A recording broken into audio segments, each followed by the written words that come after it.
Olá, pessoal. Para quem deseja parar de fumar, para quem deseja parar de beber, ou está tendo problemas aí com drogas, ou tem um familiar que está passando por esses problemas e não sabe o que fazer, né? Não sabe que atitude tomar, não sabe qual é o primeiro passo a ser dado. Nesse vídeo eu pretendo dar o meu depoimento de como foi a minha vida, mais de 22 anos que eu vivi aí no mundo do alcoolismo principalmente eu comecei com o alcoolismo e terminei no álcool, né? E nesses 22 anos tive contato com outras drogas injetáveis, cocaína, maconha, cola, thinner, anfetaminas e por aí vai, né? Quase todas as drogas que, que eu encontrei na época, o que eu tive acesso na época, eu usei e consegui me libertar também fumante, né? O cigarro, na verdade, foi o de menos, né, na minha vida. Foi o, a droga que eu tive menos trabalho, né? Que me causou menos males, né? Em relação às outras, mas que também o que deu mais trabalho para que eu pudesse me libertar, para que eu parasse de fumar.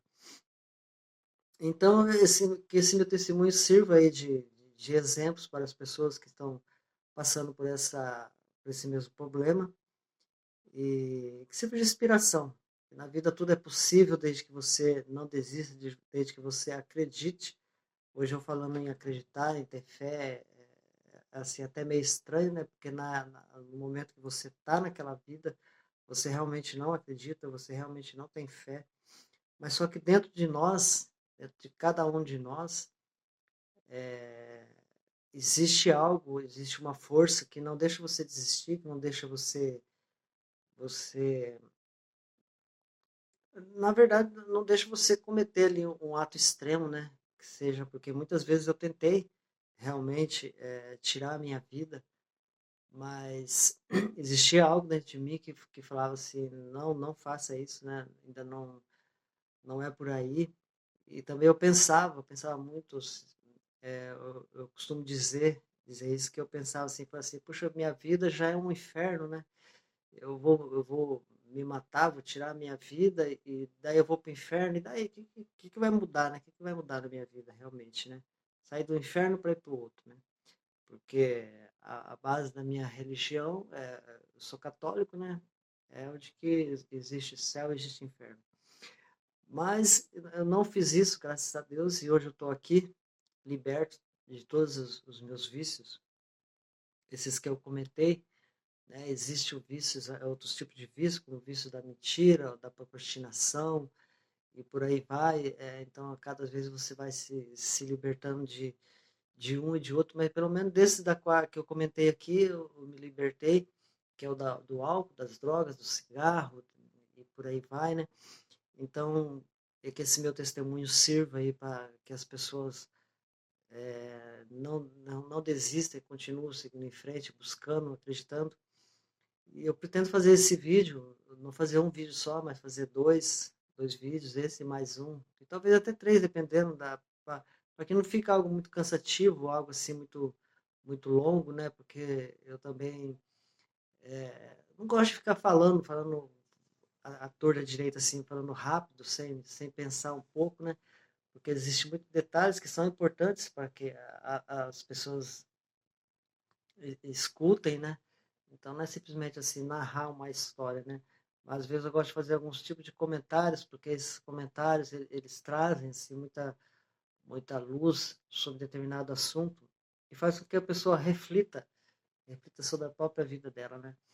Então, para começar, eu tive contato com o álcool muito cedo. Na verdade, eu tive contato com o cigarro primeiro, né, antes do álcool. Eu e um colega meu, nós encontramos uma carteira de cigarro e ali naquela coisa de experimentar o cigarro, experimentando o cigarro, acendemos e começamos a fumar. Fumamos aquela carteira inteira, né? Mas mesmo assim eu não continuei dependente. Naquele dia nós fumamos o dia inteiro, e no outro, mas depois eu abandonei, eu não cheguei a me tornar um fumante. Mas com meus 13 anos por aí, mais ou menos, eu conheci o álcool através dos colegas. Você saía ia à noite ou para se enturmar, né? A gente ia nos barzinhos, começamos a beber final de semana. Com o tempo, né, esse final de semana foi se tornando quase que todos os dias da semana, né? Ah, vamos se encontrar, vamos na lanchonete tal, ah, vamos no bar de fulano, no bar de ciclano, a gente se encontrava lá, né? E nesse ir em bar, vamos em bar, vamos em bar, tava sempre bebendo, sempre tinha alguém que pedia uma cerveja, alguma outra coisa para beber, né? E no final de semana a gente comprava mesmo um litro de pinga ali, comprava um litro de coca, misturava tudo e vamos beber, vamos sair atrás na época, nos anos 80, aí tinha muito esse negócio de brincadeira, de som em casa, né? Ah, vamos procurar se tem alguma casa aí que tem algum tipo de som. E saía bebendo e então isso começou a se tornar um hábito. E depois desse hábito se tornou um vício. E, e eu sempre bebia assim, para me sentir melhor, para me turmar, porque de certa forma, depois de um tempo, eu gostei de ficar bêbado, né? Eu gostava de ficar bêbado. Então eu já tinha me tornado ali um independente. Mas eu me formei, continuei estudando, me formei na área da saúde como enfermeiro, comecei a trabalhar como enfermeiro e no hospital, dentro dos hospitais, eu conheci a droga injetável, eu conheci a Dolantina, o Demerol, como a maioria das pessoas conhece, eu conheci mais como Dolantina, tem outros nomes aí, né? Mas era que eu tive acesso na época, né? E por curiosidade, eu não sei explicar bem por que eu comecei a fazer uso dessa droga, mas eu vi um colega ou outro comentando sobre os efeitos dela, né? O que ela causava na pessoa, o bem-estar e tudo mais, e eu peguei e resolvi usar. É a primeira vez que eu usei essa droga, eu lembro até hoje, como foi, né? Eu cheguei em casa, coloquei uma música, uma música no rádio, que era o disco do Jorge Benjor na época, né? Coloquei lá 23, o nome da fita cassete, era fita cassete, né? E arrumei todo o ambiente, peguei e injetei aquela droga na minha veia e, rapaz do céu, foi uma viagem. Assim, eu não gosto muito nem de falar, assim, para não incentivar outras pessoas que talvez tenham a mesma curiosidade que eu tive, né? Mas aquilo para mim foi instantâneo, assim, o bem-estar que ela me trouxe e a dependência que ela me causou, né? Porque a partir daquele momento eu comecei sempre que tivesse oportunidade, que tinha oportunidade, comecei a usar a droga. E geralmente em casa, em algum outro momento assim, mas depois comecei a usar ela de maneira diariamente. Sempre que eu tinha acesso, eu estava usando no serviço mesmo, dentro dos hospitais mesmo, eu pegava e me injetava, né? Ela, por ser uma droga assim, ela não é como eu conseguia conviver com ela, né, disfarçar ou fazer com que as pessoas não percebessem tanto, por causa que o que ela causava em mim é diferente do que uma bebida ou uma coisa que você fica ali demonstrando que você está bêbado, ou uma cocaína que você fica extremamente agitado, ou então alguma maconha que você fica ali meio down. Não, ela me deixava um pouco eufórico, o meu cérebro trabalhava muito rápido, sabe? As emoções, elas se confundiam dentro de mim, mas eu consegui manter o controle e consegui viver durante muitos anos, muitos anos, usando essa droga e trabalhando dentro dos hospitais, sem que as pessoas percebessem. E quando começaram a perceber, já era muito tarde, né? Eu já estava bem, uma fase bem ali, bem adiantado no meu vício, porque eu comecei com uma ampola para mim, eu passava o dia inteiro, né, de boa.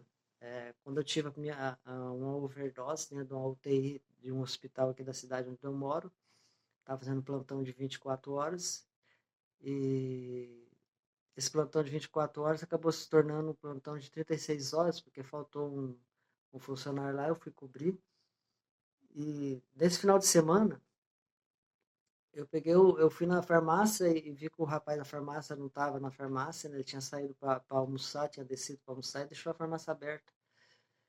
Eu peguei, fui lá, sabe onde é que a droga estava, né? E eu peguei, fui lá, enchi os bolsos, peguei coisa de, não lembro bem quantas ampolas, mas foi umas 30, 40 ampolas, né? Coloquei nos bolsos e desci pro vestiário, guardei um tanto lá, fiquei com um tanto no bolso e a cada meia hora eu estava ali injetando, a cada hora eu estava ali injetando, aí depois a cada meia hora, depois a cada 15 minutos. Quando eu vi, eu estava entrando, saindo do banheiro, dando uma volta pela UTI ali e entrando no banheiro de novo para aplicar, né? E numa dessas vezes que eu entrei, eu acabei tendo uma overdose lá dentro. Eu lembro que eu só tive o tempo de abrir a porta do banheiro, né? Porque aí não lembro mais nada. Eu lembro que eu abri a porta e quando eu acordei eu já estava em cima de uma cama de UTI ali,